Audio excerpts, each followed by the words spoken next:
안녕하십니까. 더 메시지 시청자 여러분. 저는 고양시 화정동에 위치한 축복교회를 담임하고 있는 지경휘 목사입니다. 오늘 본문의 말씀인 여호수아 7장 6절에서 7절 말씀. 여호수아가 옷을 찢고 이스라엘 장로들과 함께 여호와의 궤 앞에서 땅에 엎드려 머리에 티끌을 뒤집어 쓰고 저물도록 있다가 이르되 슬프도소이다. 주 여호와여 어찌하여 이 백성을 인도하여 요단을 건너게 하시고 우리를 아모리 사람의 손에 넘겨 멸망시키려 하셨나이까. 우리가 요단 저쪽을 만족하게 이겨 거주하였다면 좋을 뻔하였나이다. 오늘 본문의 말씀을 중심으로 아이성의 패배의 원인 여호수아의 교만이라는 제목으로 함께 은혜를 나누고자 합니다. 지금 이스라엘 진중에는 슬픔의 통곡이 가득합니다. 남편과 자식을 잃은 여인의 울부짖음과 망연자실하게 하늘을 쳐다보는 사람들 속에 여호수아와 장로들은 옷을 찢으며 하나님의 궤 앞에서 울부짖고 있습니다.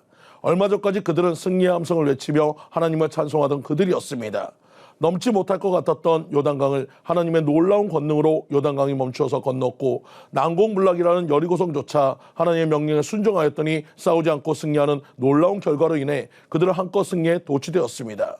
당장이라도 눈앞에 가나안 땅이 내 땅이 될 것 같은 믿음과 자신감으로 당당하게 나아갔던 아이성의 싸움에서 대패를 했습니다.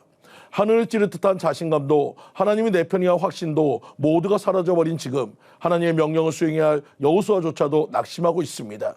우리는 너무나 잘 알고 있습니다. 패배의 원인이 아간의 범죄라고. 하지만 그것만일까요? 아닙니다. 진정으로 그들을 무너뜨린 것은 바로 교만이었습니다. 그래서 첫 번째 여호수아의 교만입니다. 여호수아 이스라엘은 가나안에서 첫 번 전투인 여리고성 전투에서 대승을 거뒀습니다. 그 모든 것은 하나님의 능력 덕분이었고 이스라엘이 하나님께 드린 온전한 믿음의 순종 덕분이었습니다. 그래서 사실 이스라엘의 승리를 위해서 직접 한 일이라고는 아무것도 없었지만 여리고성을 거저 줍듯이 그렇게 쉽게 정복할 수 있었습니다. 이 일에 대한 소문은 순식간에 가나안 땅 전역으로 퍼져나갔고 이제 그 땅 원주민들 중에서 여호수아와 이스라엘 백성들을 모르는 사람은 없었습니다. 그 소문은 그 가나안 땅의 모든 사람들을 두려움과 절망에 빠지게 하기에 충분했습니다. 바로 이것 때문에 여호수아 이스라엘 백성들은 사기에 충전해져 있습니다. 여리고성 다음에 정복해야 할 성은 아이성이었습니다. 여호수아는 아이성을 치기 전에 그리로 정탐꾼을 보냈습니다. 치르게 될 전쟁의 규모나 파병 규모를 가늠하기 위해서였지만 돌아온 정탐꾼은 이렇게 보고했습니다. 백성들이 다 올라갈 필요는 없을 것 같습니다. 그저 2-3천 명만 보내면 될 것 같습니다. 그들은 수가 많지 않습니다. 괜히 병사들 많이 보내서 수고롭게 하지 않아도 좋을 것 같습니다. 보고를 들은 여호수아는 두 번도 생각하지 않았습니다. 그저 정탐꾼의 보고만 듣고 그대로 따릅니다. 이스라엘 백성들은 의기양양하게 아이성으로 올라갔습니다. 그런데 예상 밖의 일이 벌어집니다. 이스라엘 군대가 아이성의 군대에게 밀리기 시작한 것입니다. 전사자가 늘어가자 당황한 이스라엘 군대는 후퇴하기 시작했습니다. 전사자는 이미 성문에서 36명에 달했습니다. 아이성의 군대는 도망치는 이스라엘 백성들을 산 위에서부터 산 아래까지 추격하며 일방적으로 공격했습니다. 아마도 이때 전사자가 꽤 많이 나왔을 것이 분명합니다. 그렇게 해서 첫 번째 아이성 전투는 이스라엘의 대패로 끝나고 말았습니다. 그리고 이 일 때문에 이스라엘 전체는 깊은 낙심에 빠지게 되었습니다. 여기서 우리는 아이성 전쟁의 패배의 원인을 찾을 수 있습니다.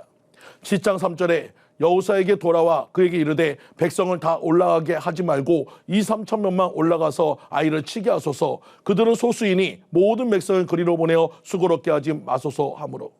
바로 여호수아의 교만, 즉 하나님께 기도하지 않았다는 것입니다. 만약 하나님께 기도했다면 아간의 범죄 사실을 알 수 있었을 것이며 그로 인한 패배나 죽음은 없었을 것입니다. 그들은 걸어서 범람하는 요단강을 건너고 그 다음 손 하나 대지 않고 여리고성을 무너뜨린 것은 이스라엘 백성들에게 정말 엄청난 경험이었습니다.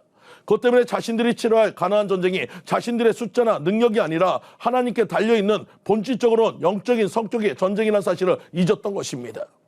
여호수아는 장애물 앞에서 하나님께 기도하던 지도자였습니다. 하지만 이러한 승리를 맛본 여호수아조차 이러한 승리의 조건이 하나님이 함께 하심을 잊고 자신들의 힘을 과신하는 실수를 했습니다. 정탐꾼이 아이성은 소수라는 말에 여호수아는 기도하지 않았습니다. 문제의 크고 적음은 우리의 판단이 아니라 하나님의 영역인 것입니다.